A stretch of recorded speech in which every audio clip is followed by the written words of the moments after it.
네,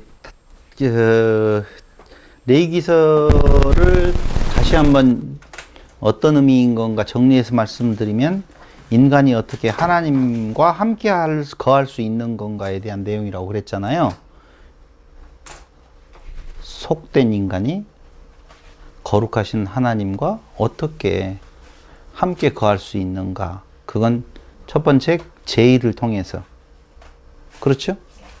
그러니까 새롭게 살아가는 길이에요. 속된 자가 거룩하신 자와 같이 거해서 새롭게 살아가는 방법은 제의를 통한 거다. 구약 레위기서가 말하는 거예요. 신약에서는 뭐라고 말해요? 예수를 통해서. 그러니까 제의는 곧 예수에 대한 이야기라고 말씀을 드릴 수가 있는데, 그 제의를 통해서라고 하는 말은 속죄라고 말씀을 드렸어요. 제의는 의미가 85번 나오는 속죄다. 그러면 속죄라고 하는 것, 제의는 하나 되게 하심이다. 이렇게 말씀을 드렸어요. 그래서 그 속죄라고 하는 것은 구속 곧 죄사함을 받았느니라 라고 할 때 그것이 어디하고 연결되어지느냐면 거룩하고 연결되어진다. 우리가 지금 거룩, 속죄, 하나됨, 하나님과 같이 거함, 이게 다 같은 선상에 있는 이야기라고 보시면 돼요. 속죄함 받았다, 하나 되었다, 구속 곧 죄사함 받았다, 뭐 이런 의미로 다 같이 생각을 하시면 되는 거예요.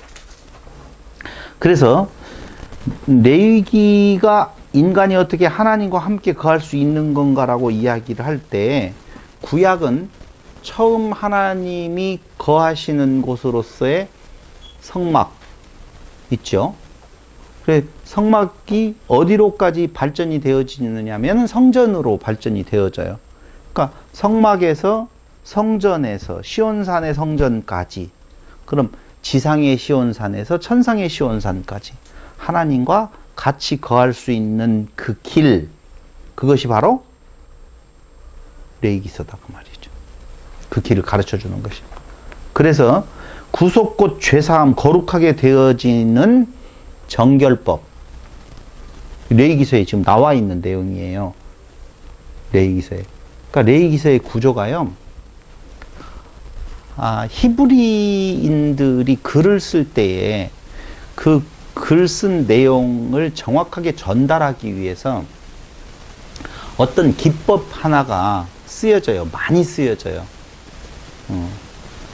근데 그 기법이 제가 여러분들에게 자주자주 이야기했던 내용이니까 조금 후에 말씀드리도록 하고, 어쨌든 레위기서는 제사장의 정결법에 대한 내용들이 나와 있고, 그리고 제사장법, 예식, 제사와 절기 이런 내용들이 다 뭉뚱거려져 있는데 어떻게 구성되어져 있는 건가는 조금 후에 지금 말씀을 드릴 거예요. 그걸 보면 이때 이제 이게 필요해요. 오늘 준비했잖아요. 이게 필요한데, 만물의 창조의 목적이 하나님의 집에서, 그러니까 하나님께서 성경을 통하여서 지금 우리에게 계시되어질 때 어떤 하나님? 창조주 하나님, 이렇게 알고 있잖아요. 그럼 창조는 무엇을 창조하시는 건가? 만물을 창조하시는 중에 사람을 창조하셨다라고 이야기를 했죠. 그렇죠? 근데 그 만물 중에, 이게 이제 복잡하게 가는데, 만물 중에 사람이 들어가느냐 안 들어가느냐. 다시 말씀드리면, 만물을 창조하시고 사람을 따로 창조한 거냐, 아니면 만물 창조라고 하는 것이 모든 사람까지도 다 들어갔고, 그 중에 사람을 만들어서 에덴으로 인도했다라고 할 때 그 사람은 그 사람 속에 그 사람이 들어있냐 안 들어있냐, 지금 헷갈리죠. 다시 말씀드릴게요. 하나님이 만물을 창조하셨다라고 이야기할 때 그 만물 안에는 사람이 들어갈까요 안 들어갈까요? 들어간다라고 여러분들이 생각을 하시면 고맙고요. 근데 보통은 지금 많은 성경학자들이 우리 기독교 안에서는 만물은 만물대로 짓고 그 뒤에 마지막으로 뭘 지었다? 사람을 지었다, 이렇게 되어져 있어요. 그러니까 그 사람을 지은 것은 6,000년 정도 되었다, 지금 그렇게 이야기를 한다고요. 세대주의자들이나 많은 학자들이 6,000년 정도 되었다. 그러니까 만물 창조 뒤에 사람을 지었다. 사람은 만물 안에 들어가 있는 것이 아니라 만물 속에 들어가 있지만 만물을 지었다라고 하는 천지창조했다라고 하는 건 따로, 사람 지었다는 건 따로. 그러니까 이렇게 이야기를 해요. 신천지 어떤 강사가 하는 강의를 내가 한번 들어보니까 나 깜짝 놀랐다니까요. 그건 어떻게 그놈이 내가 말하는 내용하고 비슷하게 말은 해요. 이거 자칫 잘못하면 이상한 쪽으로 해석이 되어질 수 있을 정도로 그래 깜짝 놀랐어요. 그게 뭐냐면은 어떻게 인간의 역사가 6,000년이라고 말을 하느냐. 지금 과학에서 탄소동의법이나 뭘로 해가지고 해보면은 몇십만 년 전, 몇백만 년 전에 이미 인간의 존재에 대해서 다 나오는데 그 6,000년이라고 하면 말이나 되겠느냐. 아니다. 그러니까 아담이 첫사람인가? 라고 하는 주제를 가지고 올려놨더라고요. 아니다. 사람이 있었는데 아담이라고 하는 존재를 따로 선택한 거다. 이렇게 이야기 똑같잖아요. 지금 이야기 그 내용으로만 보면. 근데 이제 거기에 보니까 허방은 있기는 있어요. 그 친구가 정확하게 알지 못하는. 현재 기독교 우리 안에서 이 해석 잘 안 되어지는 것들 있잖아요. 그런 것들을 파고 들어와서 그건 아니야 라고 하는 식으로 문제 제기를 하면서 헷갈리게 해놓는 부분은 분명히 있어요. 근데 그건 차치하고 일단 짐승으로서의 뭐가 있었다? 사람이 있었다는 것이죠. 근데 그 짐승으로서의 사람 중에 사람으로서의 사람 그리고 신으로서의 사람, 그 과정이 지금 레위기서의 이야기잖아요. 한마디로 말을 하면 거룩하지 아니하는 존재를 거룩한 그분과 같이 함께 거할 수 있는 방법에 대한 내용. 그러니까 만물 창조의 목적, 그 중에서 사람에 대한 내용. 다시 말씀드리면 하나님이 계시는 에덴 동산에 누구를? 아담을 데리고 들어오잖아요. 무엇 하려고? 하나님과 같이 살게 하시려고. 그러니까 에덴은 뭐라고 그랬어요? 성전이라고 그랬잖아요. 결국은. 그러니까 성전 안에서 하나님과 함께 살아가게 하시는, 하나님의 집에서 하나님과 함께 하는 삶. 이게 성경에 나와 있는 만물 창조의 기록에 대한 목적이라 그 말이에요. 한마디로 말하면 하나님이 우주와 만물을 지으셨습니다. 이거 선포하려고 하는 내용이 아니, 그건 너무 당연한 이야기예요. 그게 아니고 특별 계시라고 하는 그 성경에서 말하고 있는 만물 창조의 목적은 어디에 있다? 하나님의 집에서 하나님과 함께 사는 삶에 대한 내용을 지금 이야기해주고 있는 거라니까요. 뭐가? 성경이. 그러려고 보면 어떻게 사람이, 인간이, 거룩하지 못한 존재가 하나님의 집에서 하나님과 함께 거할 수 있는 건가? 어떻게 하면? 하나 될 때만이 가능하다. 그 말이에요. 무엇 할 때? 하나 될 때 집 안에서 살아요. 부부가 살죠. 부부는 둘이 살아요? 하나로 살아요? 어떨 때는 둘로도 살고 어떨 때는 하나로도 살고 이렇게 이야기를 하잖아요. 근데 그건 이제 인간의 보는 눈으로 그렇게 되어지지만 인간의 보는 눈으로지만 성경이 정의를 내려주고 있는 것은 부부는 무엇이다? 하나다 그 말이잖아요. 하나다. 그럼 그 안에 그 화평, 그 안식이 거하려면 하나로 있어야지 안식이라니까. 둘로 나누어져 있으면 안식이 안 돼요. 그거 당연히. 그게 바로 뭐냐? 이런 식으로 이야기한다면 레위기서 1장에서 10장까지는 하나님께 나아감, 이건 적을 필요 없어요. 그 구도를 놓고 지금 한번 해본다라고 보면 레위기서의 구도는 원래 다른 구도가 있어요. 근데 그냥 내용적으로 이렇게 얼핏 살펴보면 1장에서 10장까지는 하나님께 나아간다. 11장에서 16절까지는 하나님의 집을 정결하게 함. 하나님께 나아간다. 그러니 하나님의 집에서 하나님과 같이 살려면 어떻게 해야 돼요? 정결하게 해야 되죠. 그게 마지막 정결법이 대속죄일이에요. 어디에서 나와요? 성경에 16장에 나오거든요. 레위기서 16장에 대속죄일. 그건 완전히 죄가 없어지는, 죄를 해결하는 그 날이에요. 1년에 한 번 대제사장이 그 지성소에 들어가서 대속을 이루는 날이거든요. 그게 몇 장까지? 16장까지 나오면 17장에서 25장까지는 하나님에서 하나님과 만남, 거룩함으로써의 이스라엘의 부르심에 대한 이해. 그러니까 하나님과 만나는 상태가 그 뒤에 마지막까지 나오는 거예요. 25장까지. 근데 이건 제가 아까 이야기한 대로 성경 레위기서의 진짜 구도로 보기에는 좀 어렵고 그 내용만 그냥 따라가서 대충 이렇게 살펴보면 그렇다라고 보면 레위기서의 구조를 살펴보면 정확하게 드러나요. 이게 참 이 구도가 제가 아까 이야기했던 히브리인들이 즐겨 쓰는 방식이에요. 그게 키아스무스 구조라고 제가 말씀을 몇 번 드렸죠. 키아즘. 죄송해요. 제가 문제가 있어요. 그럼 이건 들어봤죠? 교차 병행 구조. 뭐야 도대체. 수학 시간 같아요. 그런 말만 나오면 여기에 키아즘.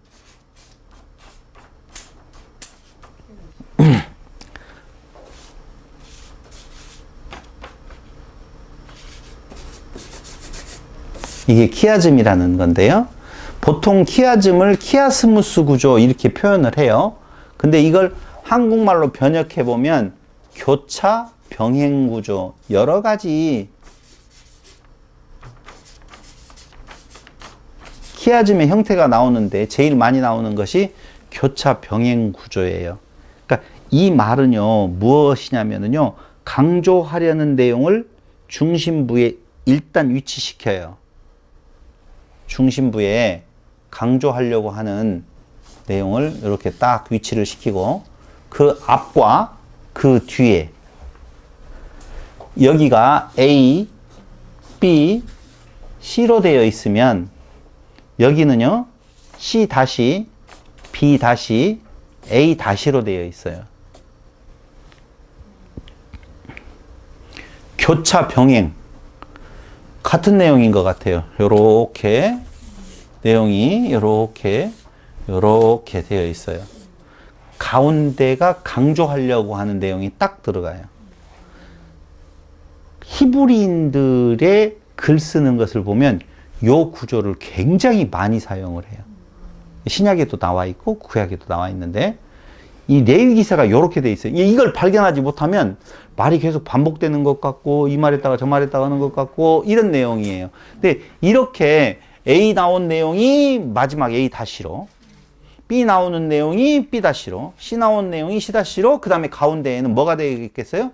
D가 들어가 있겠죠. 예를 들자면 D라고 하는 중심 주제를 가운데다 놓고 양쪽으로 교차, 병행, 교차해서 똑같은 내용이 이렇게 딱 봉투 기법이라고도 할 때도 뭐에다 세워놓고 그 안에다 넣는 것처럼 몇 가지의 기법 중에서 키아즘, 교차 병행 구조가 히브리인들이 즐겨 쓰는 글 쓰는 방식이고 요걸 통하여서 같은 내용 반복과 부연 설명이 되어져요.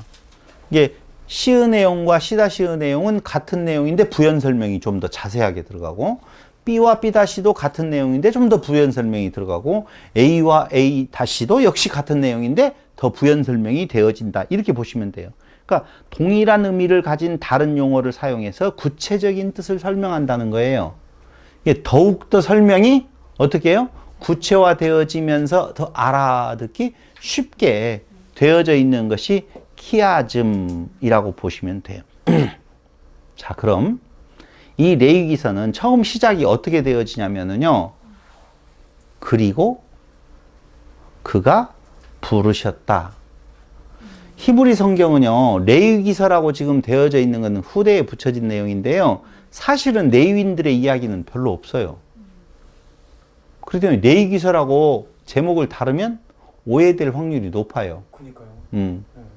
그래서 히브리서 성경은 제목을 어떻게 잡아요? 제일 처음에 나오는 글자를 제목으로 잡는다고 그랬잖아요.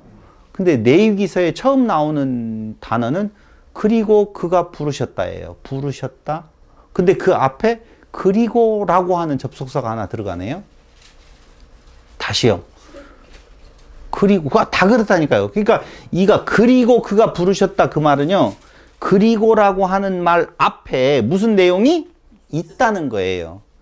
그러니까 지금 레위기서 1장 1절을 보시면 한번 보세요. 이렇게 나와 있죠. 여호와께서 회막에서 모세를 부르시고, 이 부르시고라고 하는 말 요게 제목으로 잡혀져 있는데 여기 한글 성경에는 그리고라고 하는 단어가 없어요. 근데 히브리어 원문에는 그리고 그가 부르셨다 이렇게 출발을 한다니까. 그러면 그가 누구를 부른 거예요? 모세를 부르신 거예요. 부른 거예요. 그런데 중요한 것은 모세를 불러서 이 레위기서를 기록할 수 있도록 한 건데, 그런데 왜 그리고라고 하는 단어가 붙었느냐 그 말이에요. 그리고 그가 부르셨다. 우리는 그가 부르셨다 그러니까 모세를 부르는 것이 아니라 이스라엘 백성들을 부르셨다 이렇게 또 생각할 사람들이 있거든요. 아니에요. 모세를 부르셨어요.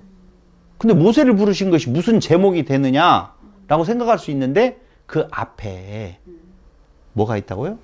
그리고라고 하는 단어가 하나 있다니까. 그러면 그리고 이 말을 딱 붙었다고 생각을 하면 아, 이건 느닷없이 레위기서가 있는 것이 아니라 앞에 어떤 내용이 있고 그리고 부르셨구나 그 말이에요. 왜 모세를 불러서 정결케 되는 법, 하나님과 같이 거할 수 있는 법, 레위기서를 왜 줬을까요? 또 어렵다. 왜 부르셨을까요?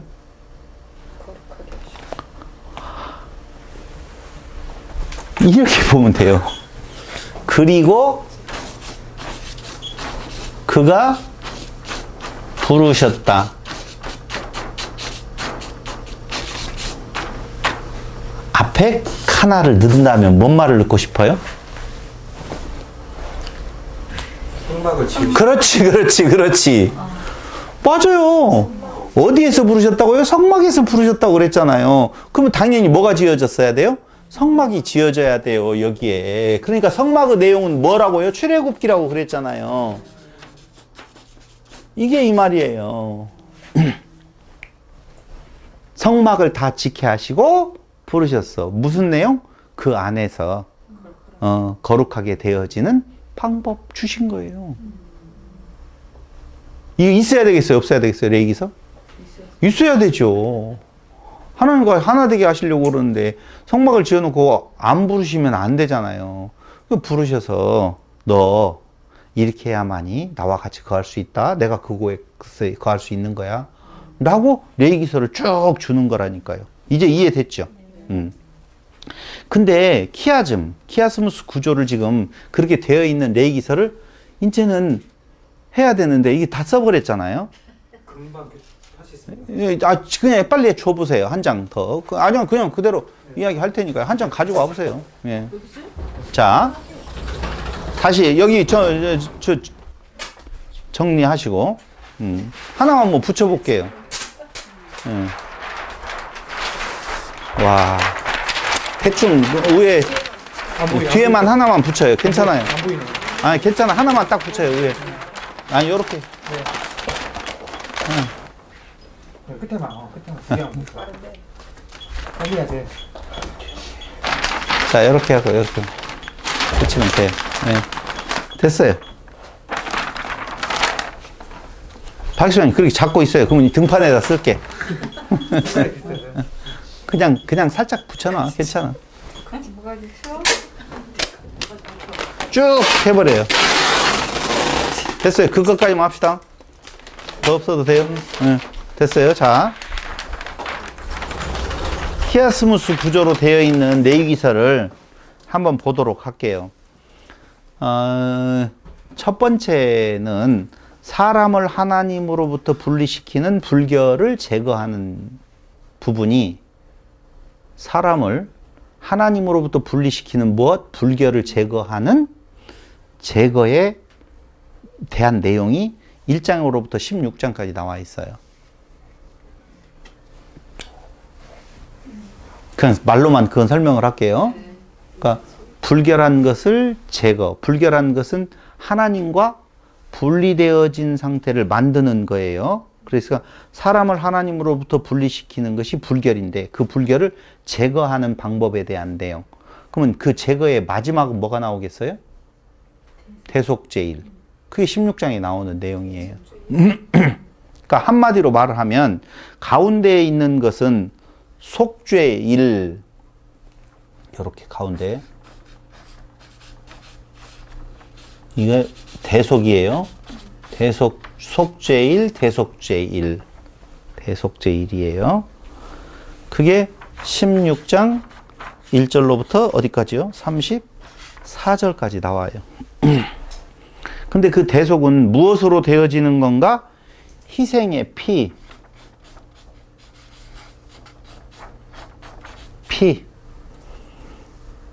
그래서 희생의 피가 대속을 이룬다. 속죄. 어턴먼트라고 이야기했어요. 이게 17장 1절로 16절이에요. 요게 뭐라고요? 가운데 딱 중요한 심이에요. 축이에요. 그걸 키아즘 구조에 있어서 제일 중요한 것은 뭐라고 그랬어요? 그 가운데에 있는 내용이라고 그랬잖아요. 당연히. 그래서 그 키아즘 구조의 가장 중요한 핵심 코어가 바로 속죄일 희생의 피에 대한 내용으로서 16장과 17장에 나와 있어요. 그러고는 교차 병행 구조예요. 그러니까 어떻게 교차 병행 구조가 되어 있나? 여기 A가 나오겠죠? 그 다음에 어디가 나오겠어요? B가 나오겠죠? 그 다음에 C가 나오고, 여기에는요 C 다시가 나오고, 여기는 B 다시가 나오고, 여기는 A 다시가 나온다니까? 이렇게 구조가 되어 있다고요. 그러니까 어렵지 않아요. 쉬워요. 그럼 여기 A 부분에 예식이 나와요. 예식. 예식은 말씀드린, 여러분들이 잘 읽어보고 아는 것처럼 희생의 율법이에요. 제사, 희생의 율법, 예식. 그게 당연히 1장 1절로부터 7장 38절까지예요. 희생의 율법.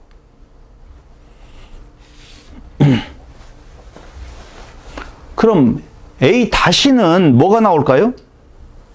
당연히 예식이 나와야 돼요. 예식. 여기에는 예식이 뭐라고 볼 수 있느냐? 우리가 잘 알고 있는 희년, 안식일, 안식년, 그 다음에 절기. 절기, 안식년, 희년. 절기, 안식년, 희년.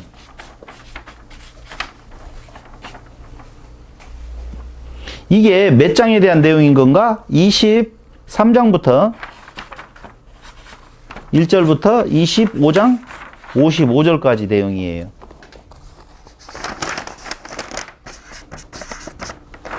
(25장) 5절까지 이렇게 되어 있어요. 그러고 난 뒤에 8장부터 나오는 내용은 제사장에 관한 내용이 나오네요. 그럼 제사장에 무엇 내용이 나오는가? 제사장의 성별. 제사장의 성별. 아주 중요하죠. 이건 몇 장부터요? 8장 1절부터 10장까지. 20절까지. 그럼 B 다시 부분에는 뭐가 나오겠어요? 제사장. 그렇죠. 어떻게 알았어요? 오, 대단해요. IQ 150 아들을 둔 엄마 정도 수준이 되는 것 같아요. 여기 제사장이 나와요. 여기도. 뭐가요? 제사장. 근데 여기하고의 조금 차이는요. 여기는 단수로 되어져 있는데 제사장들이라고 하는 내용에 있어서 제사장들의 성별이 나와요. 복수로 나오죠. 이게 몇 장이냐라고 하면은요, 21장부터 1절부터 23장까지, 22장까지. 여기 23장으로 이어지니까 22장 마지막까지 이렇게 되어 있어요. 읽어보면 이렇게 나와요. 그냥 읽으면 뭐 뭔 내용인지 잘 모르지만 구도가 이렇게 딱 되어 있어요. 그 다음에 시에는요, 정결법. 정결법에는 당연히 우리가 너무너무 관심이 많은 먹으면 된다 안 된다라고 하는 부정한 것과 정결한 것, 깨끗한 것과 부정한 것, 깨끗한 것 그리고 부정한 것, 그것을 무엇하는 것, 정결시키는, 정결케 하는 법이 나오는데 이게 몇 장이냐? 11장 1절로부터 15장 33절까지 나와요. 시 다시는 뭐가 나올까요? 그렇죠. 계속 잘 맞추고 있어요. 정결법.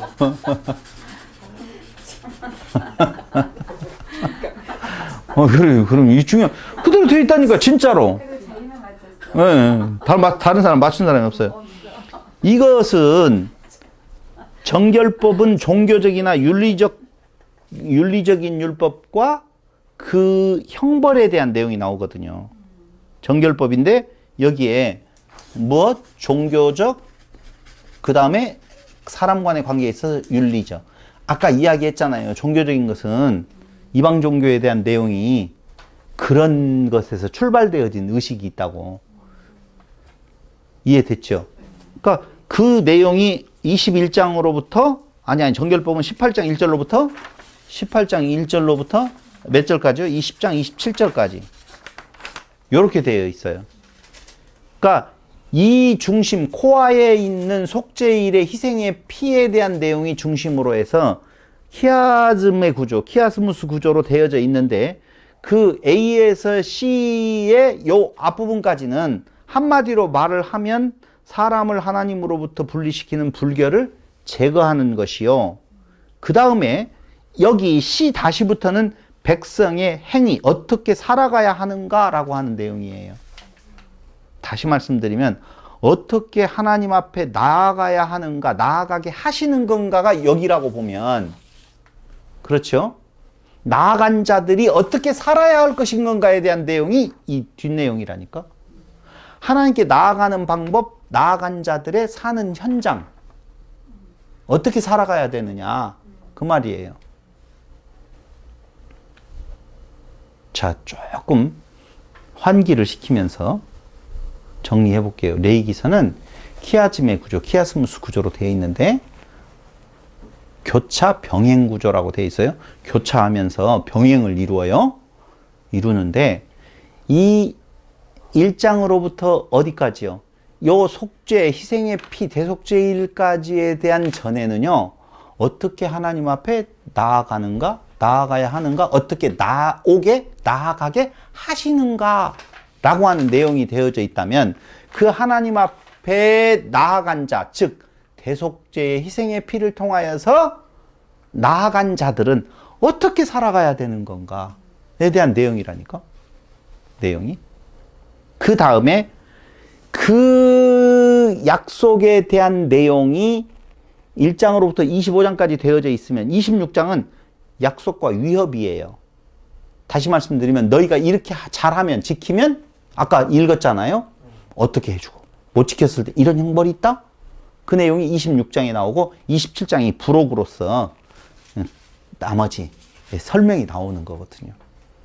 그러니까 레위기는 이 구조를 알면, 이 구조는요 제가 특별히 이렇게 연구를 했더니 나온 것이 아니라 모든 학자들이 이렇게 거의 이렇게 딱 맞게는 안 하지만 대부분 이렇게도 표현하고 저렇게도 표현한 것을 정리해서 보면 딱 이렇게 되어 있다니까. 진짜로. 근데 이 구조가 어느 구조하고 기가 막히게 들어맞느냐라고 보면 로마서하고 딱 맞아요. 로마서요? 예. 로마서, 그러니까 크게 두 부분으로 나눈다라고 보면 전반부에 대한 내용은 이 내용이에요. 대속에 대한 내용. 그 다음에 그 대속 안에 들어간 자들이 어떻게 살아가야 될 것인가에 대한 후반부에 대한 내용이 로마서로 딱 되게 되어 있어요. 봐봐요. 로마서에 아주 중요한 구절이 하나 나오게 되어지는데 여러분들이 아실지 모르겠지만 제사에 대한 이야기가 나와요. 제사에 대한 이야기가 뭐라고 나오냐면요. 거룩한 산제사 나오거든요. 12장. 그럼 12장까지에 대한 내용은 거룩한 산제사로서 하나님 앞에 나아가는 방법, 나아가게 하신 방법, 그 다음에 그 이후부터는 거룩한 산제사 안에 들어간 자들의 삶의 현장, 그렇게 로마서가 딱 구분이 되어져 있다 그 말입니다. 그러니까 이 중에서 이제 여러분들이 종교적 윤리적이 나와버리니까 이게 또 왜 윤리가 나오냐 이렇게 생각할지 몰라서 하나만 더 설명을 한다면 종교적이라고 하는 말은 성의예요. 그러니까 18장으로부터 나타나고 있는 내용들 18장 19절로부터 아니죠. 18장의 그 성에 대한 이야기들이 지금 나오고 있는 구절을 제가 지금 정확하게 구분을 못 해왔는데요. 18장에 대한 내용은 성에 대한 내용으로서 종교적 성에 대한 이야기를 지금 하고 있는 거예요. 그러니까 일반적인 성에 대한 내용이 아니에요. 그게 18장을 한번 봐봐요. 예.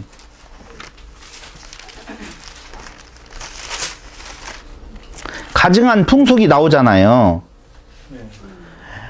이 3절에 보면은요. 너희는 너희가 거주하던 애굽 땅의 풍속을 따르지 말며 내가 너희를 인도할 가나안 땅의 풍속과 규례도 행하지 말고 내 법도를 따라라 그렇게 말하잖아요. 근데 그 이방 땅 애굽 땅 풍속이나 인도할 가나안 땅의 풍속이 뭐냐면은요. 각 사람은 자기의 살부치를 가까이 하여 그의 하체를 범하지 말라. 난 여호와니라. 내 어머니의 하체 범하지 말라. 아내의 하체를 범하지 말라. 자매의 하체 뭐 이런 거 쭉 나오잖아요. 이게 지금 일반적인 삶에 있어서 윤리도덕이 아니라 무엇을 지금 근거로 해서 말하느냐 하면은요. 이방 종교들이 가지고 있는 종교적인 성부분에 대한 내용이 그렇게 만연되어 있는 거예요. 그렇게. 그러니까 이건 철저하게 종교적인 의미에 있어서의 신을 흥분시키는 그런 의미에 있어서의 그게 애굽이나 이방 땅, 가나안 땅에서는 성행하고 있었단 말이죠. 봐봐요. 레위기는요. 성별이에요. 거기에 번제든 소제든 무슨 제사를 다 드리라고 하는 내용의 의미는 구별이거든요. 이렇게 11장에 보면 먹어라 먹지 말라는 내용이 나오잖아요. 이론이 많아요. 사실은. 무슨 이론이 많냐면은 그건 건강을 위해서 이스라엘 백성, 하나님의 택한 백성이 생육번성을 이루려면 몸에 좋은 건 먹으라고 하고 몸에 좋지 않은 것은 먹지 말라고 했다. 저도 그렇게 설명을 했었어요. 그러면서 뭐라고 이야기했느냐? 비늘 있는 것, 비늘 없는 것, 지느러미 있는 것, 지느러미 없는 것. 그러면서 미끈미끈한 비늘 없는 것들은 뭐예요? 몸에 안 좋은 거다. 왜 그러느냐 하면은 물속에서 많은 것들을 먹었다가 독소를 밖으로 빼지 못하고 안에다가 가지고 있다. 그래서 일시적인 독소로서의 힘은 낼지 몰라도 몸은 근본적으로 망가진다. 그런 의미에서 하나님이 지으신 그 생물들의 건강에 좋고 나쁨을 잘 알고 있기 때문에 하나님이 인간의 몸, 택한 백성의 몸에 좋은 것은 먹고 좋지 않은 건 먹지 말라고 했다. 그렇게 저도 해석을 했었어요. 맞아요? 지금은 돼지고기 왜? 근데 이상하게 현대에 와서는 그때 당시 안 좋다라고 하는 것들이 다 먹고 좋다라고 하네. 베드로한테는 다 먹으라고 했잖아. 다 먹으라고 했잖아. 이게 그 이야기 할 거예요. 누가 베드로한테 다 먹으랬다고? 이제 제가 이야기 이따 해드릴게요. 그 다 나와요 이제. 속된 것이 어디가 있냐. 이제 그 꿈을 꾸었는데 계시를 받는 환상을 받는데 이제 그런 내용이 있는데 자 그럼 그건 그렇고 돼지고기 봐라요. 구분 갈라졌잖아요. 되새김질 안 하고 그냥 꿀떡꿀떡 삼키잖아요. 그럼 먹지 말라고 그랬잖아요. 봐라, 소고기는 육회로 먹어도 돼지고기는 육회 못 먹는다. 뭐 이렇게 해가지고 그렇게 다 설명을 했어요. 전혀 아니에요. 저는 그건 아니라고 봐요. 그럼 뭐예요? 단순한 명령인가요? 아니요. 구별이에요. 구별. 부자. 다시 말씀드리면 방금 이야기한 것처럼 그때 당시에 그 이방 족속이라고는 이스라엘 밖에 있는 족속들이 즐겨해서 그들과의 구별되어진 부분을 보여주는 거예요. 굉장히 단순한 이야기예요.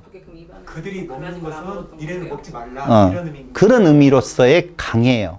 그들과 접촉 금지. 이방에 저 취하지 말라는 그런 것도 다 그런 의미의 구별이에요. 물들지 아니하도록. 그런 의미로서의 구별이에요. 근데 지금은 그런 의미가 있어요, 없어요? 없어요. 그 구별이 없어졌잖아요. 그래서 다 속되지 않은 거예요. 그러니까 속된 것은 구별되어진다라고 하는 의미에 있어서의 그들과의 구별을 위하여서 이렇게 하지 말아라. 그러면 그때 당시에 애굽이나 가나안은 방금 18장에서 이야기했었던 그런 일들이 성행해요. 그러니까 구별을 위한 거예요. 그러니까 레위기서에 나와 있는 거 하라 하지 말라라고 하는 내용은 철저하게 구별된 의미로서의 개념을 담고 있지. 건강이라든가 굽이 갈라졌다 그 말은 되새김질 하라 그 말은 옳고 그름에 대한 내용이라든가 말씀을 다시 묵상하라는 의미가 있다. 그렇게 진짜 나와요. 설명이 다. 그렇게 되게 되어 있어요. 되새김질 하는 건 먹어라. 되새김질 안 하고 꿀떡꿀떡 그냥 삼켜서 지으로 삼는 것은 안 된다. 그런 의미에 있어서 되새김질 하는 건 먹고 되새김질 안 하는 거 먹지 말아라. 굽이 갈라진 옳고 그름을 판단하지 못하고 그냥 그런 것들은 먹지 말고 옳고 그름을 판단해서 먹어야 된다. 성도들은 그렇게 살아야 된다. 굽 갈라진 거. 이스라엘들은 금방 알아듣겠네요. 그러면 중요한 것은 그걸 알아듣고 못 알아듣고를 떠나서 그대로 행해요. 하지 말라는 대로 안 해요. 근데 성경에서 보니까 너희들은 그 율법 지키지도 않았고 내가 무슨 피를 좋아하는 줄 아느냐. 내가 먹을 것이 없어서 너희한테 그렇게 갖다 바치라고 한 줄 아느냐. 나 철저히 넘친다. 그 또 딱 구절 다 알려드릴게요. 그러니까 그런 내용 아니에요. 다시 한번 키아즘의 구조, 키아스무스 구조에 대한 내용에 있어서 윤리성이라고 하는 거는 사회윤리, 도덕적, 의식적 율법이라든가 19장에 나와 여러 방면의 다양한 율법들은 한마디로 말을 하면 뭐라고? 구별 의미의 성격이 강하다라고 말씀을 드리는 것입니다. 보세요. 시험을 받는다라고 이야기할 때 하나님께서 그렇게 하라 하지 말라라고 명령하신 것대로 행하지 않는 것이 뭐예요? 시험을 받는 것이잖아요. 그런데 시험은 무엇 때문에 받는 건가? 야고보서 1장 13절로 14절 한번 보실래요? 야고보서 1장 13절로 14절. 제가 이 말씀을 드리는 이유는요. 약속과 위협이라고 하는 내용이 26장에 나와 있다라고 그랬잖아요. 26장에 레위기서 26장에 보면은 너희가 지키면 어쩌고 지키지 아니하면 이렇다라고 하는 약속에 대한 내용에 지켰을 때와 지키지 않았을 때 위협에 대한 내용이 나오는데 그럼 지키지 아니하는 것이 바로 시험 당하는 거잖아요. 그런데 야고보서 1장 13절로 14절 봐봐요. 아니다. 레위기서 26장을 한번 보고 넘어가야 되겠다. 그래야지 정확하게 26장. 아까 읽었잖아요. 너희가 내 규례와 계명을 준행하면 이라고 되어 있죠. 어떻게 되겠다라고 하는 약속이 되어져 있죠. 근데 너희가 내게 청종하지 아니하여 14절. 그러나 너희가 내게 청종하지 아니하여 이 모든 명령을 준행하지 아니하며 내 규례를 멸시하며 마음에 내 법도를 싫어하여 내 모든 계명을 준행하지 아니하며 내 언약을 배반할진대 내가 이같이 너희에게 행하리니 곧 내가 너희에게 놀라운 재앙을 내려 폐병, 열병으로 눈이 어둡고 생명이 쇠약하게 할 것이요 너희가 파종한 것은 헛되리니 너희의 대적이 그것을 먹을 것임이며 내가 너희를 치리니 너희가 너희 대적에게 패할 것이요 너희를 미워하는 자가 너희를 다스릴 것이며 너희는 쫓는 자가 없어도 도망하려. 쫓는 자가 없는데도 도망할 정도가 되어져요. 저주지요. 지키지 않았었을 때. 이러한 시험이 어떻게 오느냐 그 말이에요. 왜 지키지 아니하게 되어지는 건가? 한번 보세요. 야고보서 1장 13절로 15절까지인데요. 야고보서 1장 13절. 자, 볼게요. 사람이 시험을 받을 때에 내가 하나님께 시험을 받는다 하지 말지니 하나님은 악에게 시험을 받지도 아니하시고 친히 아무도 시험하지 아니하시느니라. 오직 각 사람이 시험을 받는 것은 자기 욕심에 끌려 미혹됨이니 라고 나오죠. 시험은 어디로부터 시작되어지는 건가? 무엇로부터? 욕심. 시험은 욕심에서 와요. 근데 보세요. 욕심이 잉태한 즉 죄를 낳고 죄가 장성한 즉 사망을 낳느니라. 자, 제가 다시 한번 성경 말씀을 읽어볼게요. 욕심이 잉태한 즉 사망을 낳는다. 맞아요? 틀려요? 맞아요. 제가 저렇게 나올 줄 알고 지금 물어본 거예요.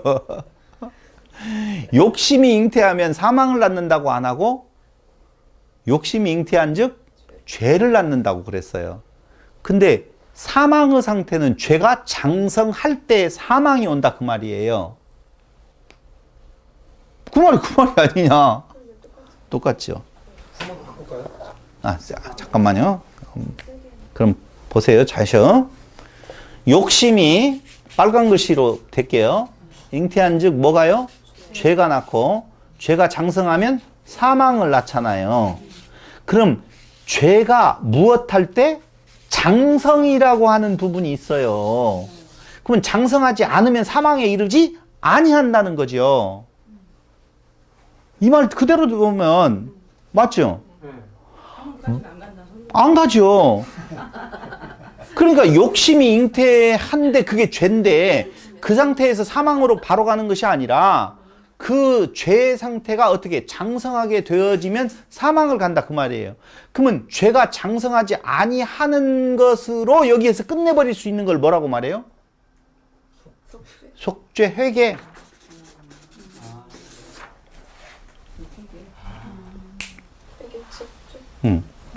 속죄라고 말하지 말고 회개. 일단 거기까지만 가자고요. 그러니까 이렇게 보시면 돼요. 징계, 하나님의 사망의 상태는 죄 때문에 오는 것이 아니고 회개가 없기 때문에 온다는 말이 맞아요. 회개가 뭐죠? 그래서 이제 그 단계로 넘어가 주는 것이 봐봐요.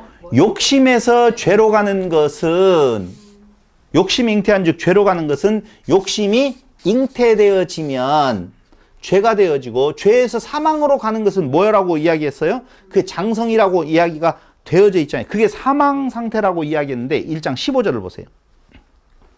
욕심이 잉태한 즉 죄를 낳고 죄가 장성한 즉 사망을 낳느니라 라고 되어 있는데 거룩하지 못하고 더럽혀지면 레위기서 18장 28절에는 토해내버린다 그랬거든요. 네. 그렇죠? 네. 토해내버림. 그게 이 상태예요 지금. 그럼 그 토해내쳐버리면 내 안의 것이 아니잖아요. 토해내지 말고 안에 있어야만이 하나됨이잖아요. 음식이 들어가면 그것과 같이 되어지는 거 아니겠어요? 근데 토해내버리면 끝장나는 거예요. 사망이에요. 이때에 우리가 말하는 것이 바로 회개라고 하는 내용에 있어서의 회개하면 어떻게 하신다? 안 죽게 하신다. 살리신다? 그게 대속의 속죄라고 하는 어톤먼트예요. 회개가 다른 거 아니라니까요. 회개는 뭐예요? 하나님의 은총을 구하는 거예요. 그러니까 하나님과 하나 되는 방법으로서의 지금 하나님의 백성이 토해냄, 내쳐버림을 안 당하고 같이 있을 수 있는 방법이 뭐라고요? 속죄라 그 말이에요. 그 속죄의 방법으로서의 번제, 소제, 속죄제, 속건제, 화목제 이런 것들이에요. 그게. 근데 이스라엘 백성들은 그걸 회개로서 먹지 아니하고 의로서 먹는다니까. 행위는 지켰어야 제사를 그 겉은 가지고 들여서 그 회개의 심정이어야 되는데, 애통의 심정이 되어야 되는데, 나 했어요. 그건 회개가 아니라니까. 그러면 내가 있음이잖아요. 내가 제사 드렸어요, 하나님? 어떻게 된 거예요? 둘이에요, 하나예요? 둘이잖아요. 아까 처음에 이야기했잖아요. 너는 제사 받으실 분, 나는 제사 드리는 자. 그 의가 되어진다니까요. 내쳐버려요. 근데 이게 뭐라고요? 회개. 그에게 뭐라고요? 그래서 그 핏부림, 피 흘림이 있었구나, 나를 위하여서. 나의 죽음 대신에 지불하신 대가의 죽음이 있었구나. 그게 출애굽할 때 문설주와 임방에 피 바른 거 아니겠어요? 피 안 바른다는 것은 됐어, 나는 필요 없어, 그 말이거든요. 그게 회개가 이루어지지 아니함, 자기의 의를 드러냄이에요. 이해됐어요? 그까지 이해되리라고 봐요. 그래서 다시 한번 정리해서 말씀을 드린다라고 보면 26장에 나와 있는 지켰을 때와 지키지 아니했었을 때에 대한 내용, 그것은 저기 야고보서가 이야기하고 있는 내용하고 똑같은 욕심이 잉태해서 죄를 낳게 되어지는데, 그 상태가 사망이 되는 것이 아니라 장성함. 장성함은 그걸 더욱더 공고히 함이거든요. 자기의 드러냄, 자기의 의의 세움, 나는 이렇게 특별히 하나님 앞에 이렇게 행했습니다 라고 하는 내용들, 그런 것들을 어떻게 한다고? 그러면은 그리스도와 하나됨이 없어요. 회개는 그리스도 안으로 들어가는 거거든요. 그리스도와 하나됨이 된단 말이에요. 죄 있는 자에게, 병든 자에게 의사가 필요한 것처럼 나는 죄인을 부르러 왔다라고 이야기를 했잖아요. 그러니까 내가 죄인이라고 회개하면 내가 너에게로 들어가 먹고 마시고 너는 나와 하나가 되어진다 그랬잖아요. 근데 그거 필요 없다라고 내쳐버리면 하나님은 그를 받는다? 아니요. 어떻게 한다? 토해내버린다. 내쳐버린다. 그래서 속죄가 정말 중요한 레위기서의 중요 단어예요. 이제 거룩하신 하나님과 함께 거할 수 있는 거룩한 백성 되게 하시는 하나님의 은혜, 그게 레위기서라고 보시면 돼요. 속죄가 속죄 아니에요? 속죄가 그냥 속죄. 죄. 속죄. 숙제인 줄 알았어. 다른 데는 속죄 이렇게 잘 썼어요? 그래도 얼굴은 안 빨개지네. 제가 아까 이야기한 것처럼 레위기서는 어디하고 똑같다고요? 로마서하고 똑같다고 말씀을 드렸잖아요. 그래서 로마서 1장에서, 로마서 12장에 보면 너희 몸을 하나님이 기뻐하시는 거룩한 산 제물로 드리라. 이는 너희의 드릴 영적 예배니라. 라트레이아라고 하는 이 예배는 섬김인데, 너희의 섬김은 무엇이다? 너희 몸을 하나님이 기뻐하시는 거룩한 산 제물로 드리라는 거예요. 너희 몸을 드리라는 거네요. 너희 몸을 거룩한 산제사로 드리라는 말은, 너희 몸이 바뀌지 아니하면 그 몸 받겠어요? 안 받겠어요? 안 받아요. 그러니까 어떻게 되어져서 전가하잖아요.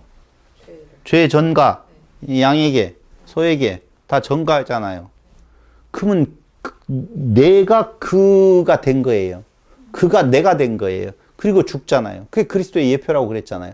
그러니까 너희 몸을 산제사로 드리라는 말은 이 썩어지는 몸, 요걸 드리라는 것이 아니라 그 전가되어진 쪽에서의 내 몸을 말하는 거예요. 그것이 무슨 제사라고요? 산제사의 반대말은 죽은 제사죠? 그러면 죽은 제사는 뭐예요? 형식만 남아있는 제사.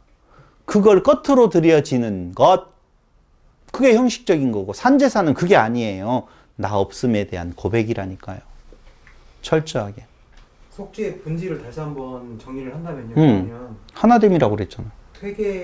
회개하는, 회개가 뭐라고 그랬어요? 그리스도가 내 안에 들어오고 내가 그리스도 안에 거하는 거라고 그랬잖아요. 은총을 구하는 자.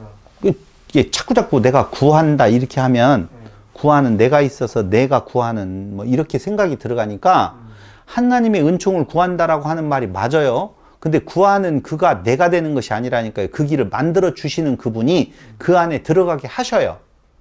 그게 회개예요. 그러니까 회개케 하시지 회개하는 게 아니에요.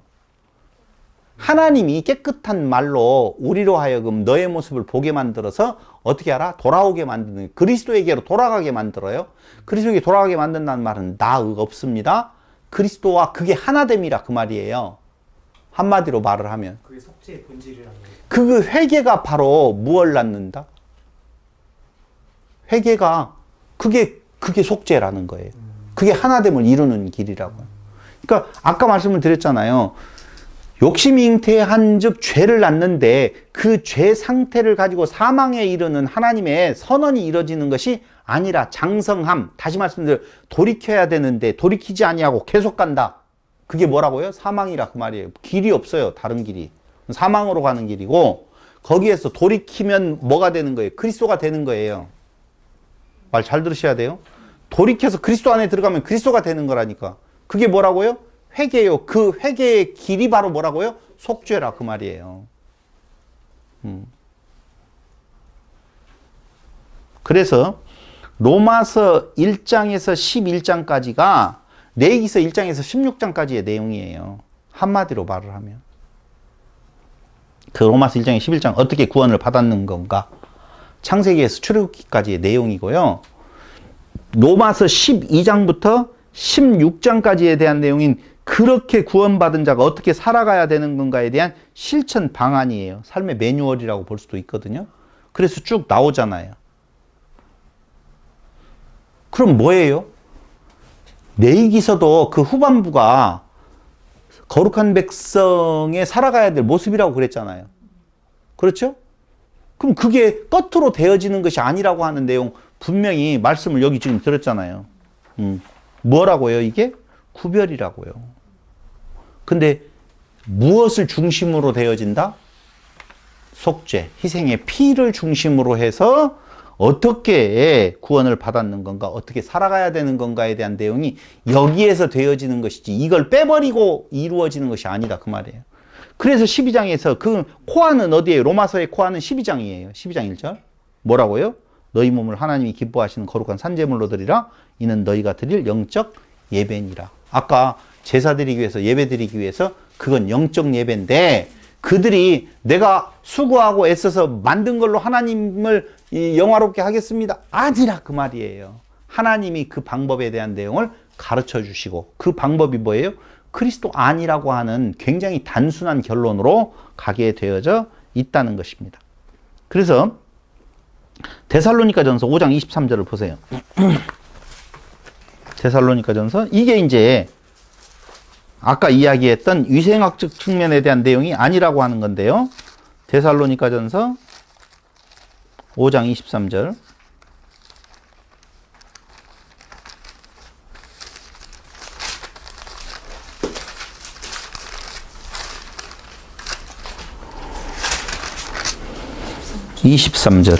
읽어드릴게요. 평강의 하나님이 친히 너희를 온전히 거룩하게 하시고 또 너희 온 영과 혼과 몸이 우리 주 예수 그리스도께서 강림하실 때에 흠없게 보존되기를 원하노라. 거기 혼과 몸이 나오지요. 우리 주 예수 그리스도께서 강림하실 때에 흠없게 보존되기를 원하노라. 하나 더 볼게요. 레위기서 11장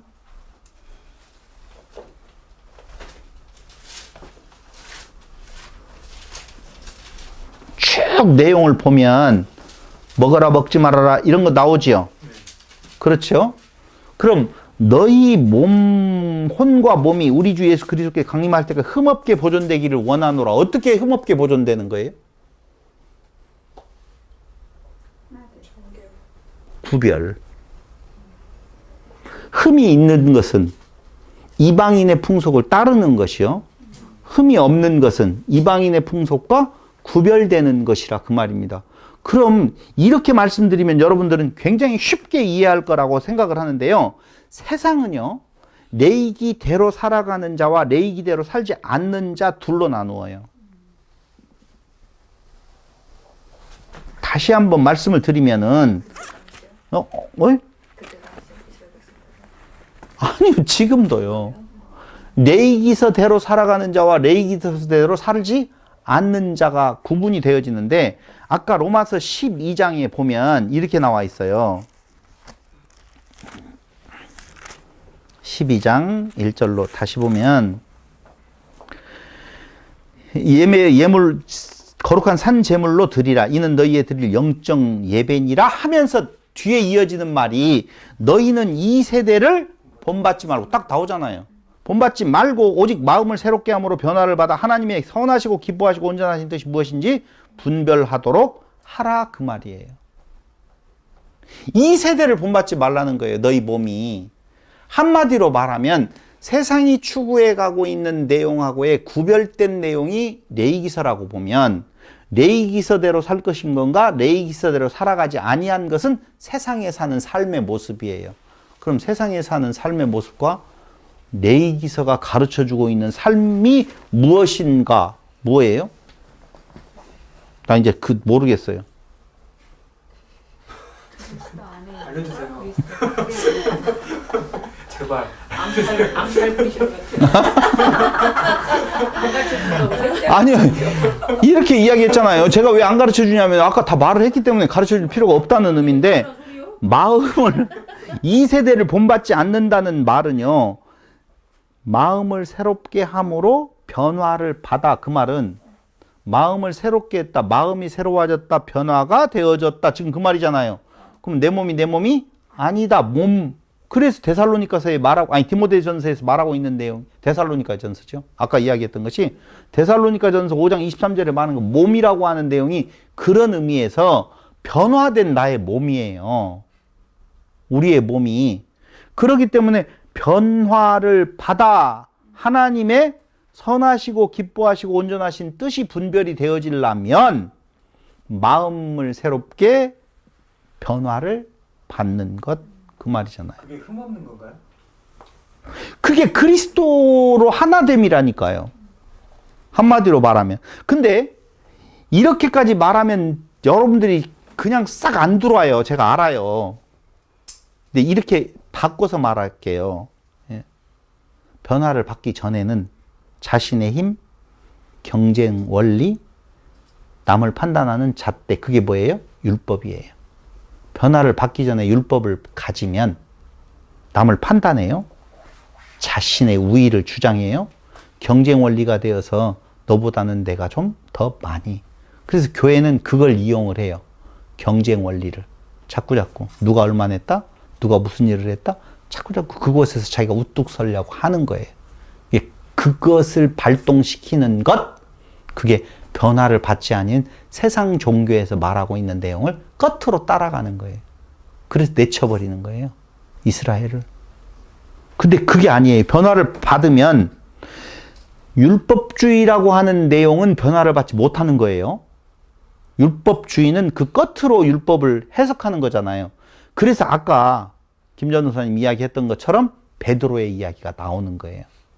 베드로는 사도행전 10장 9절 한번 보실래요? 사도행전 10장 9절로 16절까지 보면, 사도행전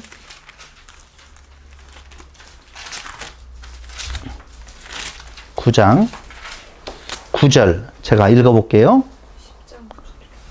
제가요? 10장 9절이라고 그랬죠? 근데 제가 9장이라고 그랬어요? 증거가 있으니까 뭐라고 변명도 못하거든요. 이튿날 그들이 길을 가다가 그 성에 가까이 갔을 그때에 베드로가 기도하려고 지붕에 가니 그 시각이 제6시더라.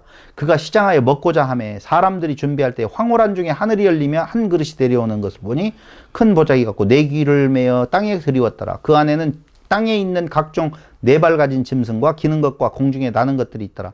또 소리가 있으되 베드로야 일어나 잡아먹으라 하거늘 베드로가 이르되 주여 그럴 수 없나이다. 속되고 깨끗하지 아니한 것을 내가 결코 먹지 아니하였나이다 한데. 그러니까 지금 그 담겨져 있는 것들이 레위기서에서 말하고 있고 신명기에서 말하고 있는 부정한 것들이 담겨져 있었겠죠. 그걸 먹어라 그러니까 나 안 먹어요. 그러니까 또 두 번째 소리가 있을 때 하나님께서 깨끗하게 하신 것을, 네가 하나님께서 깨끗하게 하신 것을 네가 속되다 하지 말라 하더라. 이런 일이 3번 있은 후 그 그릇이 곧 하늘로 올려져 가니라. 베드로가 본 바 환상이 무슨 뜻인지 속으로 의아해 하더니 마침 고넬료가 보낸 사람들이 시몬의 집을 찾아 문 밖에 서서 불러본 때 베드로라 하는 시몬이 여기 유숙하느냐 하거늘 베드로가 그 환상에 대하여 생각할 때 성령께서 그에게 말씀하시되 두 사람이 너를 찾으니 일어나 내려가 의심하지 말고 먹으라 그 말이잖아요. 그죠? 그러니까 고넬료 이방 어떻게 해요? 그때 당시에 겉으로 구별이라고 했잖아요.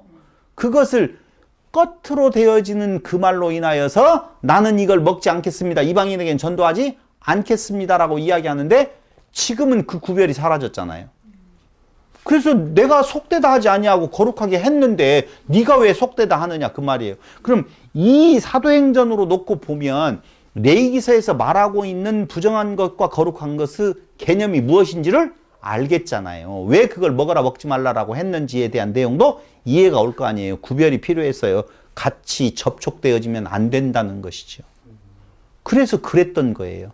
그런데 그걸 그렇게 했다라고 자기의 의를 삼고 있는 존재들이 우리들의 모습이었었다라고 보시면 돼요. 또 하나 디모데전서 아까 4장 3절로 5절 마가복음 7장 19절 마가복음에 예, 그러니까 사도행전 10장 12절에서 이미 베드로의 판단이 거기에 들어가 버렸잖아요. 그거 잘못됐다라고 이야기하면서 마가복음 7장 19절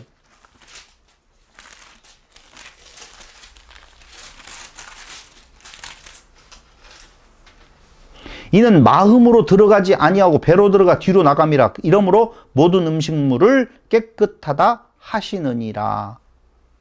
이것도 이해되죠? 입으로 들어가는 것이 속에서 나오는 것이 속에서 나오는 것이 더럽다 그 말이에요. 들어가는 것이 더러운 것이 아니라 속된 거 있다 없다? 없다. 그때 당시에는 구별을 위하여서 하나님께서 그렇게 정하신 것인데 그걸 율법주의라고 하는 의미에 있어서의 변화되지 못한 상태로 마음을 새롭게 함으로 변화를 받으라고 하는데 변화되어지지 아니하면 결국은 자기의 자신의 힘, 경쟁 원리, 남을 판단하는 잣대로서 율법이 쓰여진다 그 말입니다. 그러므로 음식은 속된 거 있어요 없어요? 없어요. 그러면서 뭐라고 이야기하냐면요 말씀과 기도로 거룩하여 진다고 나와요. 시편 50편 14절로 15절 여기 한 절만 찾아보고 그 다음 시간으로 넘어가겠어요. 시편 50편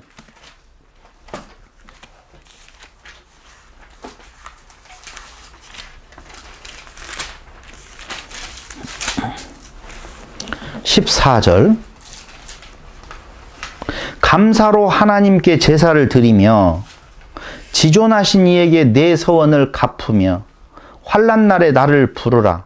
내가 너를 건지리니 네가 나를 영화롭게 하리로다. 감사로 하나님께 뭘 하라고요?